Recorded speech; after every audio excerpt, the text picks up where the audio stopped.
Bonjour. Aujourd'hui, nous allons aborder, d'abord je vous présente Bouboule, moi je suis le docteur Martin, et nous allons aborder ensemble un sujet souvent mal connu qui est le cou du lapin. Hein Bouboule, le cou du lapin, ça lui fait peur. En fait, on appelle cou du lapin une hyperextension de la nuque qui provoque un traumatisme assez particulier. Et ce nom vient de la façon dont on tuait malheureusement les petits animaux de ferme, et notamment les lapins, à une certaine époque pour les manger. Rassure-toi Bouboule, rassure-toi, on ne va pas faire comme ça, toi tu es la mascotte de la maison. Bon, Bouboule a peur, on va ranger Bouboule. Hop.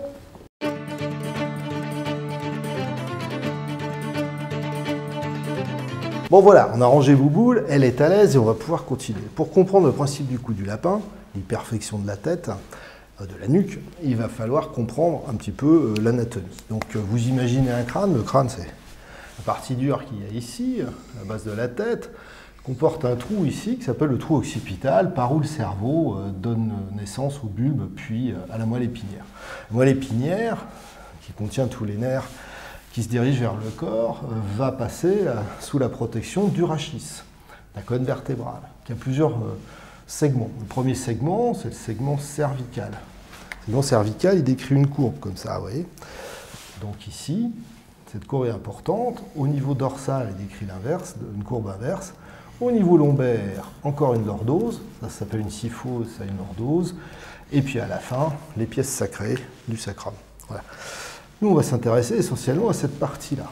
Donc, quand un individu est en voiture, il faut savoir que c'est en voiture que se constituent la plupart des coups du lapin. On en trouve aussi lors de la pratique des sports, dans les chutes, notamment lors des accidents du travail, mais l'essentiel des coups du lapin sont observés chez les passagers de voitures qui subissent un choc à l'arrière. Donc, vous vous souvenez que les vertèbres sont constituées de corps vertébraux. Donc, lors d'un coup à l'arrière, qu'est-ce qui se passe? Eh bien, le corps avance. Quand vous êtes assis dans votre voiture et que la voiture prend un choc à l'arrière, votre corps est propulsé vers l'avant par le siège. Et l'inertie de la tête fait qu'il reste en arrière. Donc, la tête va rester là et le rachis va avancer.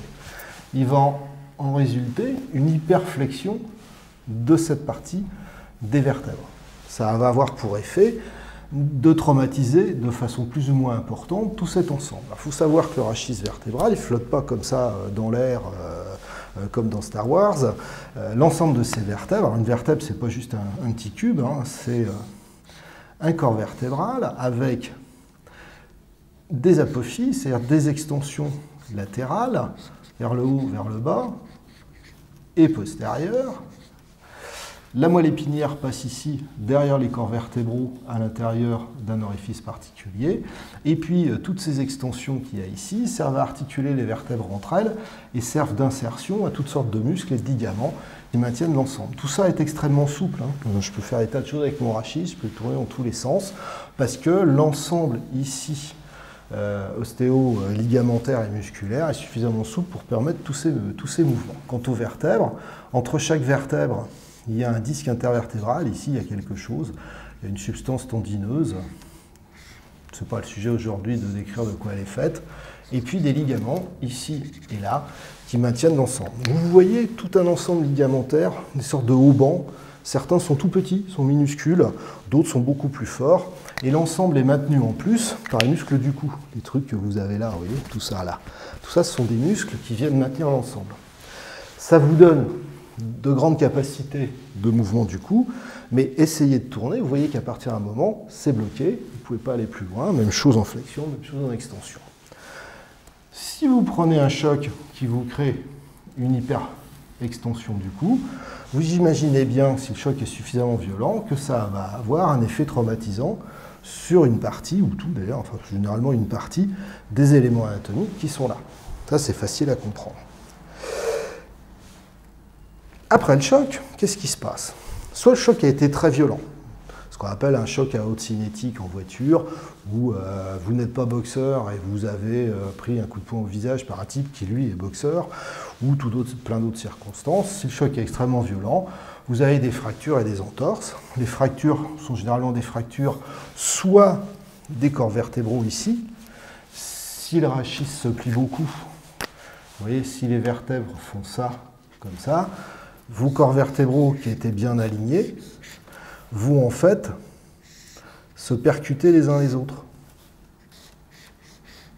Ce qui va provoquer des lésions ici. Donc sur la radio, après, on verra des corps vertébraux abîmés de cette façon. On peut aussi avoir des lésions osseuses au niveau des arcs postérieurs et des apophyses, qui sont plus difficiles à voir sur une radio simple et généralement qu'on voit très bien sur les scanners. Si vous vous trouvez dans ce cas de figure, alors vous pouvez aussi avoir des lésions ligamentaires associées. Ces gros ligaments ici, antérieurs et postérieurs, peuvent avoir été rompus, ce qui entraîne une laxité. On ne va pas s'étendre sur ce sujet, ça ce sont les gros accidents cervicaux. En général, la victime ne peut pas bouger, à tel point que quand on vient la chercher, on la maintient dans un matelas coquille, on l'emmène dans un service de chirurgie spécialisé, on s'occupe d'elle. Sur ces accidents, le diagnostic des lésions et l'indemnisation qui doit suivre, notamment l'évaluation médicale qui sera faite à distance pour l'indemnisation de la victime, pose en général peu de problèmes. On a des lésions qui sont bien visibles, qui sont bien documentées, et puis une suite qui est à peu près toujours la même. Souvent, il faut opérer les gens pour stabiliser les lésions. Il faut beaucoup de temps pour que ça cicatrise. Il reste des douleurs résiduelles assez fréquemment, etc., etc. Là, on est dans un cadre relativement, sinon simple, du moins bien bordé. Ce qui pose plus de problèmes, c'est lorsque le choc a été moins violent. Le cas de figure typique, on va prendre le cas du coup du lapin en voiture à faible cinétique. Hein. C'est l'histoire du gars ou de la dame, je ne sais rien, qui s'arrête à un rond-point ou un feu et qui se fait percuter par la voiture de derrière, le conducteur ne l'ayant pas vu à temps pour freiner. Ce sont des chocs qui sont généralement pas très violents. On a juste un petit peu de tôle froissée, généralement c'est juste une ou l'autre voiture qui sont abîmées et les dégâts se limitent au pare-choc ou à un peu de capot. En revanche, les dégâts au niveau du rachis peuvent être beaucoup plus importants. Et souvent, ils sont diagnostiqués en deux temps.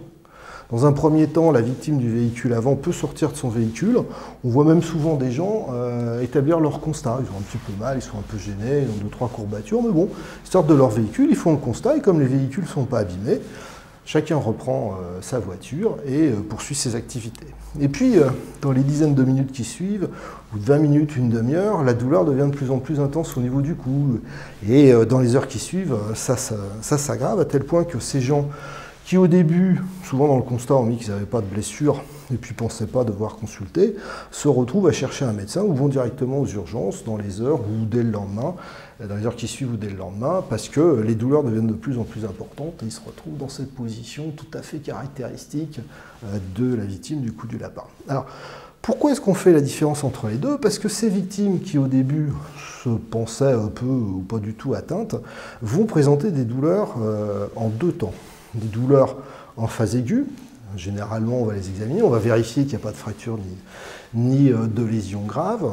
Ça, c'est le rôle du médecin qui vont voir de le vérifier. Et puis, on va mettre leur rachis un peu au repos, généralement avec un collier cervical pendant 1 ou 2 semaines. Vous allez me dire, bah ouais, c'était une simple entorse. Tous ces petits éléments un peu fragiles là, qui sont à l'arrière des vertèbres ont pu être traumatisés, ça va rentrer dans l'ordre tout seul. Et bien, ça ne rentre pas toujours dans l'ordre tout seul. Et on a des gens qui conservent des douleurs résiduelles pendant des mois et des mois. Ce qui pose un problème, parce que d'un côté, on a un assureur qui nous dit, bah, vous avez eu un accident relativement modéré, hein, ça s'est fait à faible vitesse, vous êtes sorti du véhicule, vous avez établi votre constat, vous êtes reparti au volant de votre voiture, et puis 1 an après l'accident, vous nous dites que vous ne pouvez plus travailler, que vous ne pouvez plus faire de sport, que vous êtes tout le temps comme ça. On a du mal à croire que vos troubles actuels soit sont réels, est-ce que vous les majorez par un peu, ou est-ce qu'ils ne sont pas dus à une autre lésion finalement, est-ce que vous n'avez pas eu un second accident?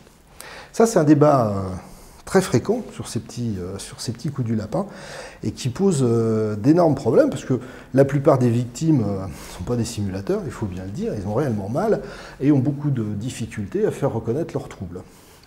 C'est pour ça que je tenais à vous présenter ces deux types tout à fait différents de coups du lapin, pour vous dire que les deuxièmes, pour être indemnisés, nécessiteront généralement une expertise assez fine pour laquelle il faudra être assisté par un médecin de recours qui connaît bien ce genre de pathologie et qui négociera avec son confrère médecin conseil d'assurance les meilleures conditions d'indemnisation vous concernant. Pour en savoir plus sur le coup du lapin, vous trouverez des articles et des informations sur le site Docditou Voilà, et si je vous souhaite une chose, c'est de ne pas en avoir besoin, ou si vous avez déjà eu le coup du lapin, je vous rappelle